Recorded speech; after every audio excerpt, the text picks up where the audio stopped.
когда уже спекут коровая, на вишню воду выльют, и, значит, идут назад, а лопату берут, когда идут на вишню, которую сажали коровая на печь. И когда входят в хату, и коровайница поет. Сейчас бывают. Кажи, коровайночки. Коровайночки, медзерочки, зеленешенько дети, хорвешеньки, дородилися, молодые любились. Пришли в хату, вылили воду, и, значит, приходит эта, которая с лопатою.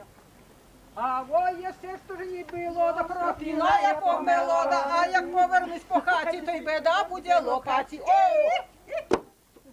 А по голове чему не били кожному? А это ж буду, это не Коровайночки, злодейночки, все тесто похрать.